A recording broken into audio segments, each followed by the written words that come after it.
Welcome back to Tsumihoroboshi. So where we last left off, we finished up chapter 8.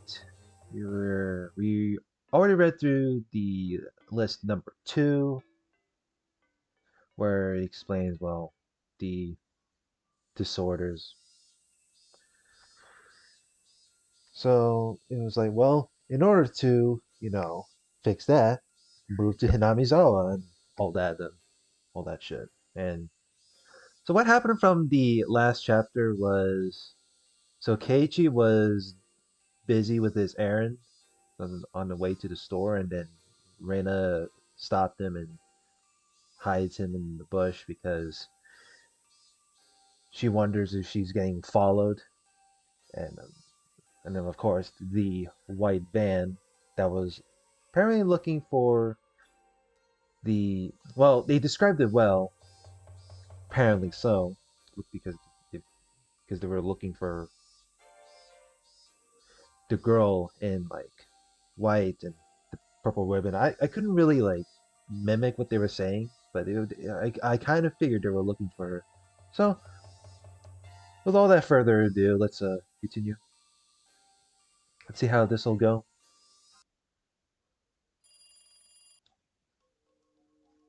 I should apologize, Reina. I don't think I believed you. I'm really sorry about that. It's okay, Keiichi-kun. I'm just glad we didn't get caught. Who are they? Are they pawns of those religious fanatics who are trying to revive the cult of a Yashiro-sama? I think they don't realize that they're pawns, but I'm sure the masterminds are using them as such. They must be the ones who have been pulling strings behind the case ever since the dam conflict. I heard that people working for the Sonozaki family did something similar during the dam conflict itself. Yes, everyone knows that. Oishi-san told me that there was a kidnapping incident during the dam conflict. The case hasn't been disclosed to the public, but anyway, someone kidnapped the grandson of the Minister of Construction and coerced the minister into promising to put a halt to the dam construction. The grandson of the minister was kidnapped? Hey, I've never heard about that before.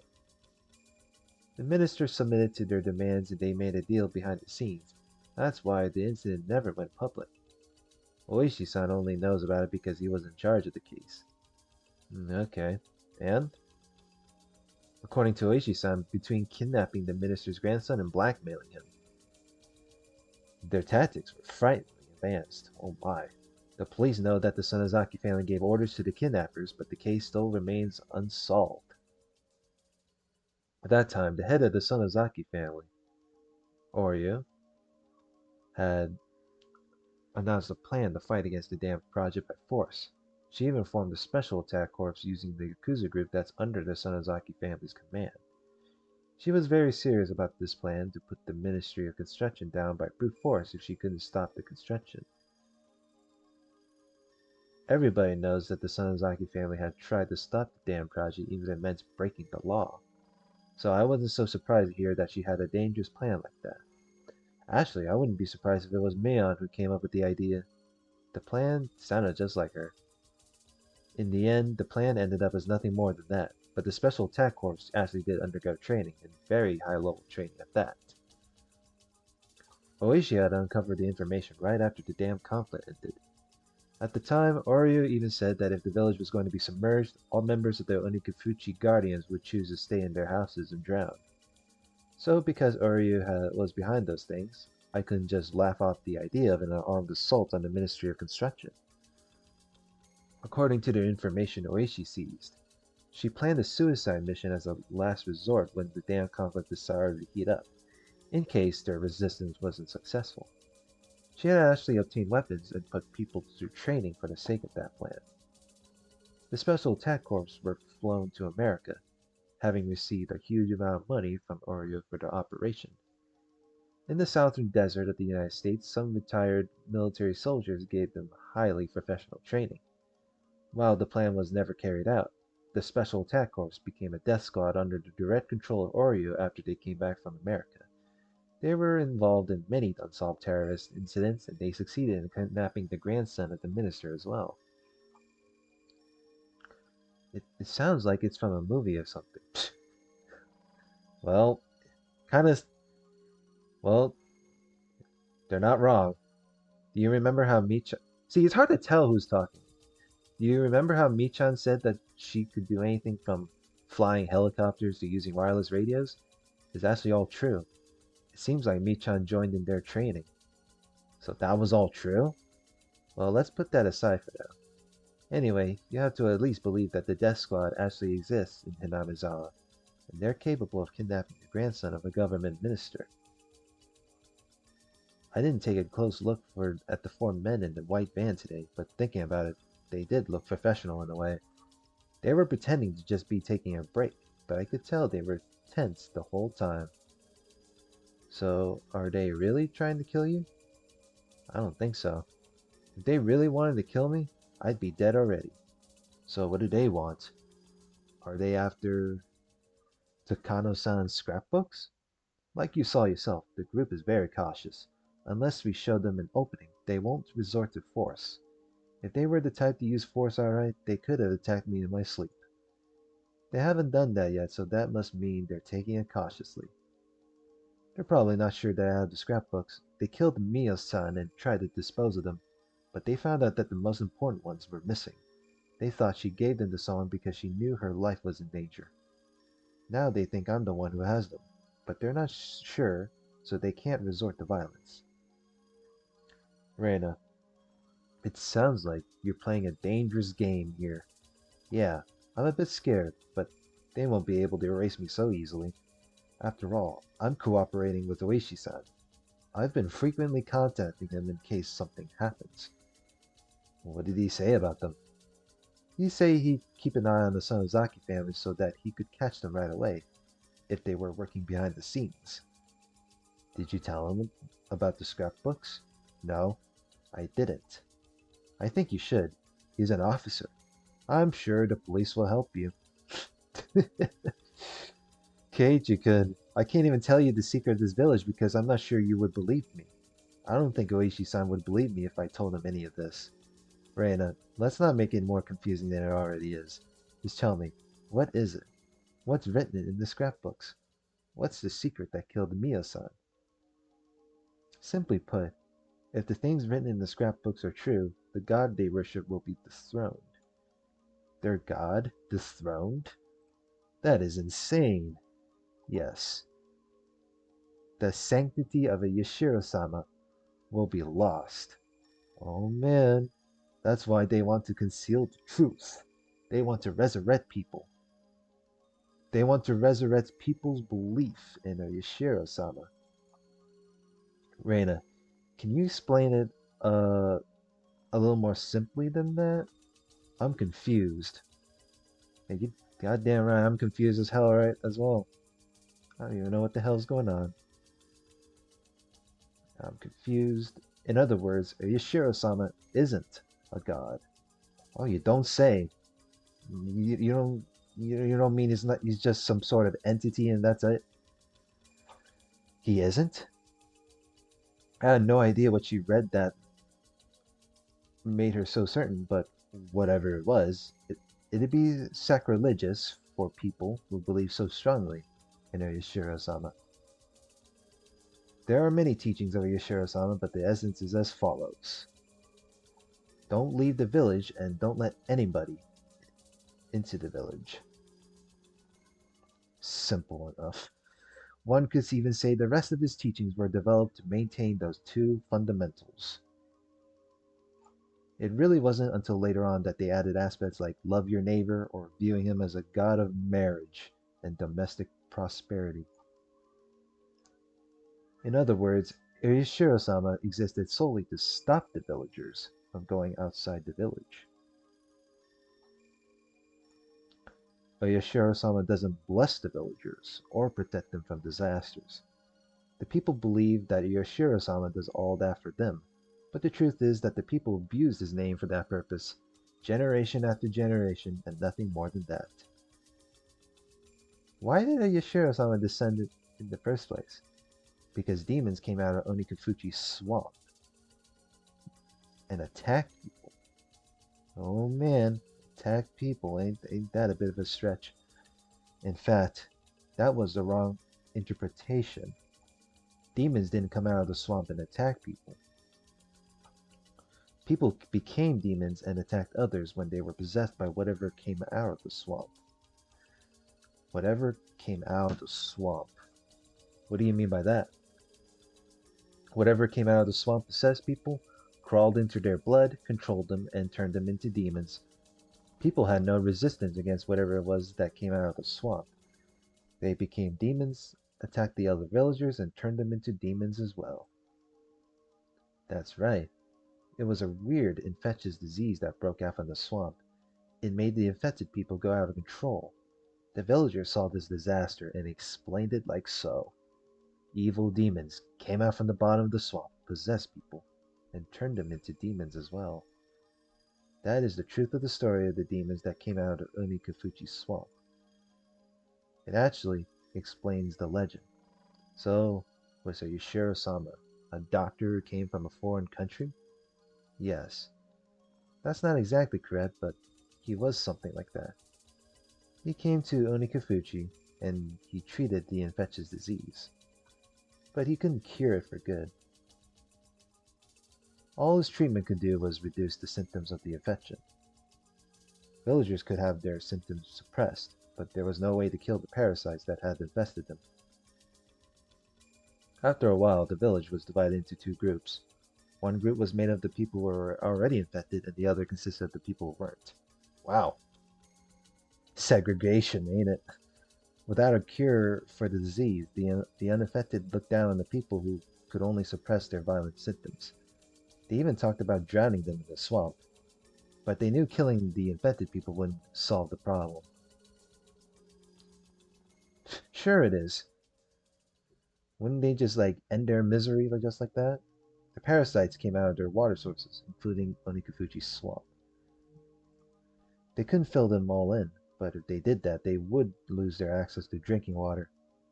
They could have chosen to leave the village, but that was hard for them, for that was the location of their ancestors' graves. Under the power of a Yushiro-sama, infected people could live without showing symptoms. So both those who were infected and those who weren't decided to live together equally and to coexist with the parasite. A Yushiro-sama was impressed by the villagers' decision. He decided to stay there and continue to treat them. That's the true identity of a Yushiro-sama, the benefactor who stayed in the village to protect the lives of both human and demon. That's right, and a Yushiro-sama made rules in order to ensure the symptoms of the infected people would remain suppressed. The rules were to never leave the village and to never let anybody into the village. That's a bit of a high rule right there. I understand why he didn't want to let anybody new into the village. It was to prevent the parasite from infecting anyone else. But I don't understand why he didn't want people to leave. Why is all this dialogue is way more strict? This has a way stricter mandate comparing to the to the pandemic. Jesus. It can be any pandemic, honestly. Why he didn't want people to leave. It seemed like the parasite can only live in Hinamizawa because of the climate here. It causes an outbreak of the symptoms in order to prevent the host from leaving the village when they try. That reaction is the truth behind the curse of the Yushiro-sama. The strongest symptoms of the infectious disease were violence and delirium. The infected people acted just like demons, and the impact of seeing them in the throes of the disease was strong enough to make others describe them as such. They couldn't even let people leave who had just come to the village. If they had left after being infected, they might go crazy in a faraway land, turn into a vicious demon, and cause a disaster. Infected people were never allowed to leave. When an infected person left the village, they brought him back by any means necessary. That was what it really meant to be demoned away. Wait a second, Rena. That means everybody in this village, including you and I, are infected. But nothing happens when we leave Hinamizawa. In fact, many villagers move far away after getting married or something. I've never heard of any villagers who went crazy and turned into demons after they left Hinamizawa. You're right. That's because things went as a Yushiro-sama thought they would. Do you understand? He isolated the village for a long time in order to weaken the power of the parasite. Hosts are very important for parasites. If something happens to the host, the parasites that live in the host have to share the same fate. In other words, if the host went crazy and attacked people, the host would be captured and killed, which means that the parasites would die with the host too. I see. You're talking about natural selection. Good thinking, Keiichi-kun. That's exactly right. As a result of living in this village under such strict rules for a long time, people who were hypersensitive to the parasite went crazy and got killed. Don't mind the background noise, by the way. I have someone watching TV. So if anyone is actually hearing in the background, then I can't really do much. Like, I don't think I can edit it out unless it's some really like sophisticated way of using like separating out the audio or whatever. Hypersensitive, the parasite went crazy and got killed. The strong parasites that made the infected people go crazy were also killed off due to the host's violent behaviors. As a result, only the parasites that acted nice to people lived on. And that's the explanation behind the mix of human and demon blood that's written in the legend of Yashiro-sama. So, that means the parasite is almost harmless now.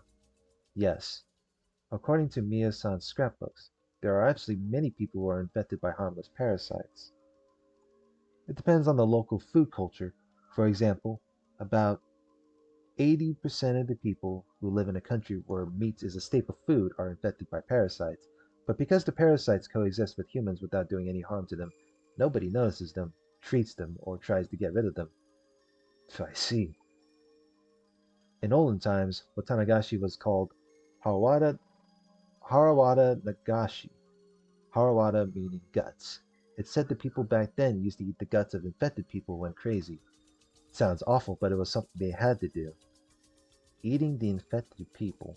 Are you talking about a vaccine? You're very smart, Keiichi-kun. Mia-san also interpreted it just like you did. In the legend, it says people cut open and ate the infected ones alive, but it actually wasn't anything gross like that. They did it in a scientific way. Doesn't that count as cannibalism, though? I mean, I don't know what other people would think. They created a vaccine from the infected people who died from the extremely strong parasites, and that helped the uninfected villagers boost their immune system. What? Who was a Yoshiro-sama? A scientist? He must have been from a very advanced country. Was he German? Is the true identity of Yoshiro-sama a foreign doctor who survived a shipwreck? I think that'd be the most likely answer. He wasn't German, but he was a doctor of some sort. It's kind of interesting to reveal the truth behind old legends. Come to think of it, I don't think that Rena's story is too crazy to be true anymore. It still sounds crazy, of course, but I've never heard any theories that explain the legend of this village better than this one. I'm infected by the parasite too, right? I feel itchy all over now. A person is like a universe. We have countless numbers of bacteria in our bodies. Some of those bacteria are essential to us staying alive. Oh, like bacteria in yogurt, right? Oh man, that'll be called probiotics. You just have to eat the right yogurt. I see. This is also what Mia-san wrote in her scrapbooks. You know termites, right? They eat wood, but they actually can't digest it themselves. They have unique bacteria that decomposes the wood fibers. As a result, termites can absorb what they eat. That's just one example of a species coexisting with parasites. Oh, I didn't know that. When I hear the word parasites, I feel creeped out almost instinctively, but now I know some of them aren't so bad to us. So, the weird infectious disease that broke out from Onikakuchi Swamp has been exterminated by now. Well, I shouldn't say exterminated. I should say it's harmless now. I thought it was a crazy story at first, but now I feel like I just saw the trick behind some crazy kind of magic. It's interesting. It is to us. But for the cult of Yoshiro-sama, this must be a very annoying theory. Well, of course. If Takano-san's theory is correct, a Yoshiro-sama isn't a god. And the punishment by that god, namely the curse of Yoshiro-sama that people have been so afraid of, will turn out to have just been the symptoms of an infectious disease. I see. That's what dethroning God would mean. So, if the pathogen of this infectious disease was identified and announced to the public, the power of Yashiro-sama would be completely lost. That's right. That's what they're afraid of. Mio-san was going to identify the pathogen, and for that she was killed. So that must mean she identified it. Maybe she did, but she's gone, and she didn't say anything about that in her scrapbooks. That's the only reason I can think of, though. But it's the end of the 20th century, though. I'm sure the villagers have been examined by a lot of different medical institutions by now, right? I've never heard about anyone discovering a weird parasite like that. I know. It's true that the pathogen hasn't been found yet, but in fact, there is evidence that there is some kind of parasite involved. What? Really? When a parasite enters a human body, that body's immune system cells, eosinophils and macrophages, I hope I'm saying this right, try to kill the parasite. The sonophils, whatever. They secrete, or however you can call it, an antibody called immunoglobulin, IgE. I can't really pronounce medical terms, but sure. The most common way of checking if a person is infected by a pathogen is to look at the levels of this secretion.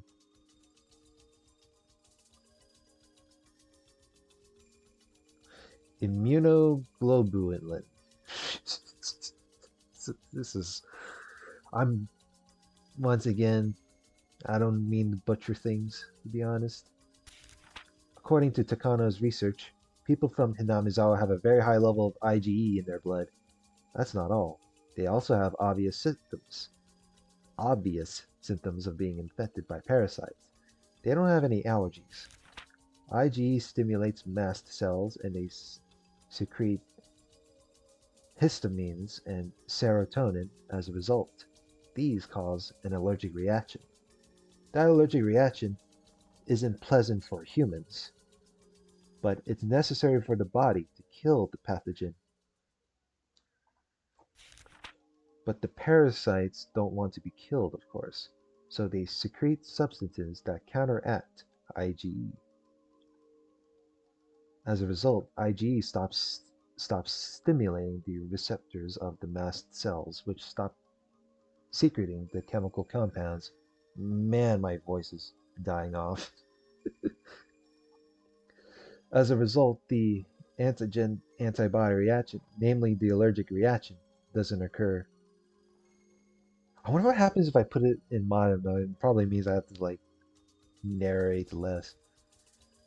In other words, a human body that was infected by a parasite secretes a high level of IgE but doesn't display allergic reactions.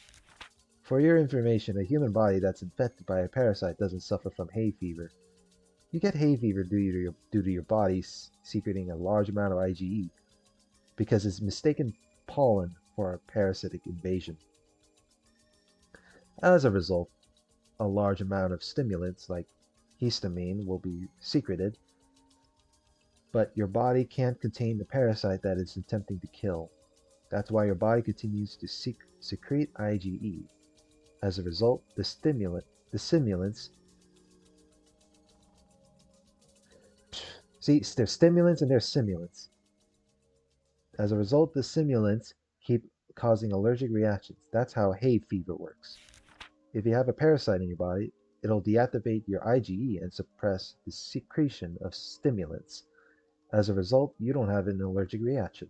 In other words, there's no hay fever in Hinamizawa, and you can cure your hay fever by moving here. Well, so we haven't been able to identify the pathogen, but there's no question about its existence. Yes, that's right. If that's true, the scrapbooks are a big threat to the believers in Yashiro-sama. They don't identify the pathogen, but they clearly prove its existence. Yeah, it poses a big enough danger to them to make them think it's worth killing Mio-san. This really is a scary secret. I believe it because you took the time to explain it to me, but if you had skipped the details and told me only the conclusion, it really would have sounded too crazy to believe. Well, I told you. I couldn't believe it at first either, so I thought you definitely wouldn't.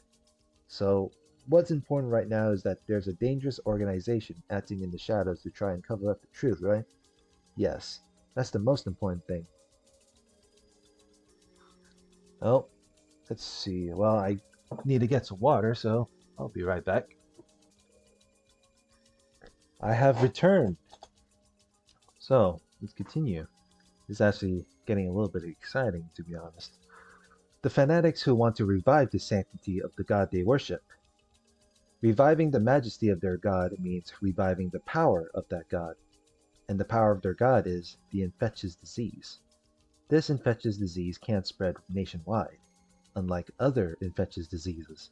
So from now on, I'm going to start calling it an endemic endemic disease. That fits better since it only affects this region. Anyway, the endemic disease of current day Hinamizawa is different from the one of old times. It's been through a process of natural selection and it's harmless now. In other words, it doesn't do any harm to human bodies. That harm was once interpreted as a curse. A curse is the power of a god, so a harmless endemic disease means that the god is powerless. That means the only way to regain the majesty of that god is to revive the curse. In other words, they want to bring back the primitive endemic disease, namely the harmful, strong version of the parasite. Wait a second. These fanatics want to deny the fact that their god was actually a parasite, but you're saying that they're researching the parasite. That's contradictory, isn't it? Contradictory. Oh man. I know it is. I think that this research is a secret that only the head of the fanatics is aware of. From the outside, they look like they're praising their god, but they actually understand its true identity, and they're trying to revive its supernatural power with their own hands. I get it now. Oh my god, this is getting crazier and crazier. Yeah, that's exactly what I was saying. It didn't say in the scrapbooks, but I'm suspicious of the clinic the manager owns. The Irie Clinic? Why? The facility's too big and fancy for Hinamizawa. Mio-san was working there. The manager might be a bacteriologist the Sonozaki family recruited. Can't be. No way. I think Mio-san was murdered because she knew too much. The reason why the manager hasn't been murdered yet is because he's working for the fanatics in the first place. And he's researching the primitive form of the endemic disease. It's hard to believe that the coach we know is capable of doing things like that. I'm sorry. He might be totally irrelevant. It's just a wild guess. But someone is doing the research somewhere. That much is certain. And after 5 years, the research has finally been completed. The first case was the dismemberment murder by the damn construction workers. Their quarrel had turned into a lynching. They might have had the primitive infectious disease, and the symptoms, the aggression and delirium, might have kicked in. The victims of the second year were Satoko's parents. There were no witnesses, so the whole event is veiled in mystery, but there's a theory that someone might have pushed them over the cliff, since the fence of the observation deck that they fell from was quite sturdy. What if one of them was infected by the primitive parasite, or she might have become violent and pushed the other over the cliff? The Shinto priest died from a disease, and his wife drowned herself in the third year. He might have died of shock because of a hypersensitive he might have died of shock because of a hypersensitive reaction to the infection.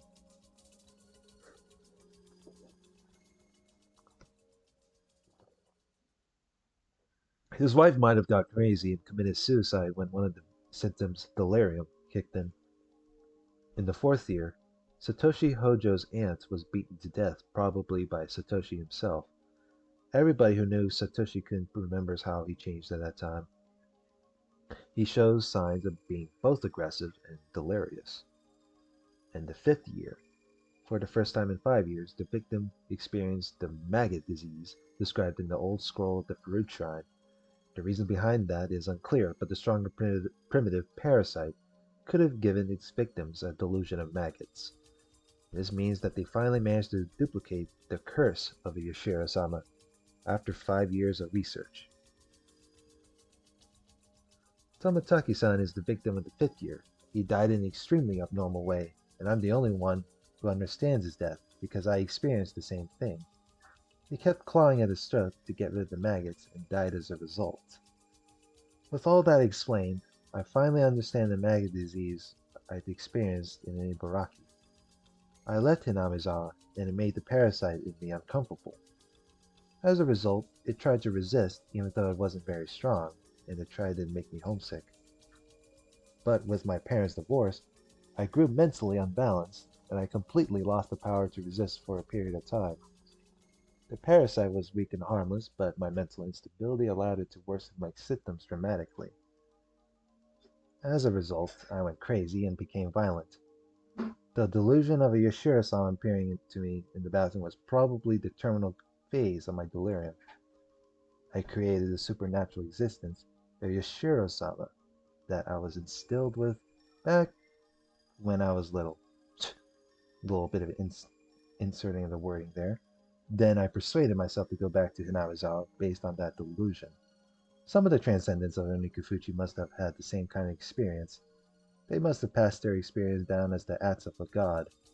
I remember I once saw on TV that the indigenous people in South America use some kind of natural drug in order to have a mystical experience, and that they called it a ritual to communicate with their gods. So, what the fanatics are trying to do is to spread the primitive parasites throughout Hinamizawa. I think that's their goal, but I don't think they'll do that without letting people know about it. Religions need ceremonies, so if they created what they wanted to create, and if they decide to spread it, I think they name it the day of Yoshiro-sama's revival or something, and they perform some kind of ceremony. It would be in celebration of the revival of Yoshiro-sama. That's a bad thing, isn't it? I think you can say that because they're trying to spread a very dangerous pathogen. Hey, isn't that bioterrorism, though? Geez, this is very bad. They used it on Tomotaki-san, confirming that they succeeded in duplicating the curse of Yoshiro-sama so that the day of the revival might be really soon. I don't know. It could happen in a few days, or it might take a year. This is way out of your league, Rena. This is a very serious conspiracy. There's nothing we alone can do to stop them. We have to report it to the police. Do you think they will believe us? It's their choice whether to believe us or not. No matter what, we have to tell them. Keiichi-kun, telling Yoichi-san about all this means telling him that I have the scrapbooks. Do you think that'd be a problem, though? Oishi-san came to me after Mio-san was murdered. When they killed Mio-san, they found out that her scrapbooks were missing. They also know that she met me at the library a few days ago. No way. You mean, yes, Oishi-san could be one of them. It's possible that Oishi-san thinks I have the scrapbooks, and he might be trying to find out.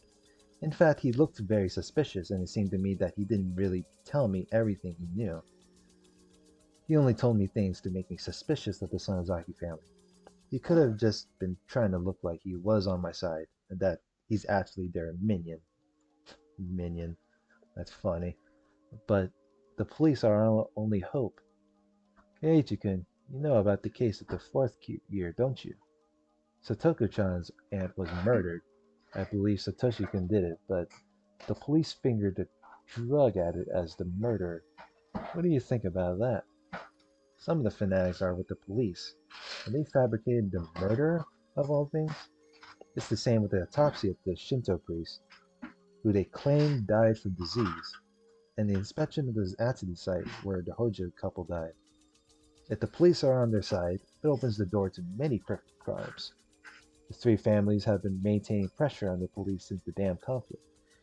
You've heard from Michan that they also have considerable power over many organizations in Okonomiya, right? Well, yes, I have. Not only Meian who told me that, many people did. They told me the Sonozaki family holds influence over the whole city. That's right.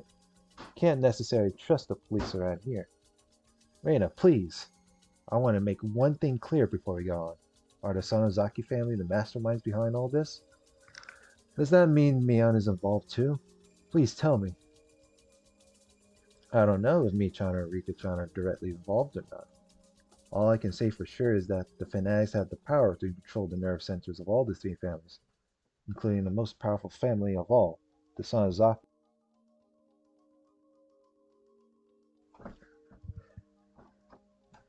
I'm not sure if the fanatics are controlling the three families or if the three families are the fanatics themselves. As long as we're not sure about their involvement, it's better for us to be extra careful around them. Is that what you're saying?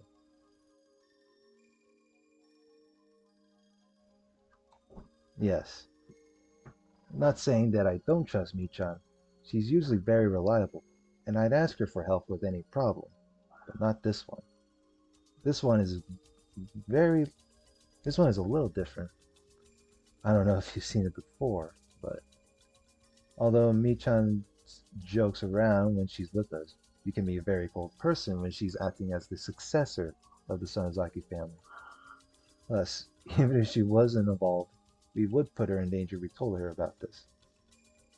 Well, if she was on our side, that'd be really encouraging, you know? I think we should tell her. No, we shouldn't. We shouldn't tell her until we confirm she's not one of them.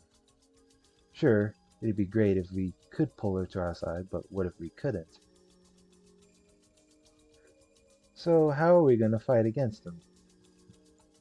Well, this is a battle we don't stand a chance of winning to begin with. Well, I'm not surprised. That's why I didn't want to get you involved. Well, I'm sure he's going to get involved eventually. Damn it. Takana-san left us a very big parting gift, didn't she? But because of that, we know about the conspiracy. I believe this is her will. Two kids challenging the mastermind who controls the village. This is going to be tough. Ordinary methods won't work. But Keiichi-kun, I'm glad to have you on my side. We can talk about it and plan things together. Why, of course. I've always been on your side, and I'm your friend. I know. Thank you. You're very reassuring. Two heads are better than one. Yeah, I agree. We can come up with a plan for how we're going to fight against them together. I skipped school today because I wanted some time to read the scrapbooks again, but I'm going to school again tomorrow and I'm going to act normal. They might sense something is wrong with me if I act different. You should do the same, Keiichi-kun. Please be careful with Michan. She's sometimes very perceptive. Well, sounds like almost everyone, I suppose. Okay, I'll act normal, as if I know nothing. But damn, I'm a bit scared. The huge conspiracy is right around the corner, and it might already be counting down to zero. It's hard to act normal knowing that. And I don't think it's going to happen very soon. Like I said earlier, if they really are religious fanatics, they need a religious ceremony. They need the help of the whole village to hold something like that. I can't think of any ailment. I can't think of any event other than Watanagashi. So you're saying that we have time at least until the next Watanagashi festival? Well, I can't promise that, but I just can't think of any event other than that. Well, I think we have a year at least, but I also feel like we don't because of how they killed Miya-san. I might not know, but there might be a bigger religious event than Watanagashi. Are you sure about that? It might not be long until that day. On the day of Yoshiro-sama's revival, they're going to spread a dangerous parasite, and that day might be just around the corner. Reina, are you still on the phone? Wrap it up soon. It's getting late. My father stuck his head out from the living room, telling me I need to hang up soon. I thought about telling him so many times. It's natural to think that your parents will be on your side no matter what, but I know just how weak he can get, so I couldn't tell him. I don't think he'd believe me anyway. Even if I told him, he'd just tell me to call the police, like most people would do. Most characters would say that. It's better that I don't tell them. They might get close to my father to get me. If he didn't know anything about anything, including the scrapbooks, there'd be nothing to squeeze out of him to begin with. I'm sorry, Keiichi. I have to go now. It's getting late. I'll see you at school. Okay, well, see you tomorrow. Be careful, okay? You're not an outsider anymore. Yeah, I'll be careful. I remembered the suspicious men in the white van and felt a chill ran through my spine. They looked like villagers, but they weren't. They had the village accent, but they were just pretending. Pretending to. There's gotta be some sort of a prank. The more I thought about it, the more suspicious they became. It let me know that Rena and I aren't safe. If Rena is right, they're just suspicious of her, and they're not sure if she has the scrapbooks or not. But it's still creepy. Rena had probably experienced the same creepiness I felt when I saw the band several times up until now. She must sense the danger more than I do. However, the fact that they weren't attacking, that they were merely observing us, was disturbing enough. If they attacked her, she could have done something, like going to the police. But all they're doing is just watching her from a distance. You can't do anything about it. She can't talk to anybody about it. She probably just wants to stay in her house all day. But if she acted different, they might just take it as proof that she has the scrapbooks. We have to think about how to fight against them without making it obvious. I told myself that there was no going back, and I put the phone down. Hmm, what a interesting conspiracy theory.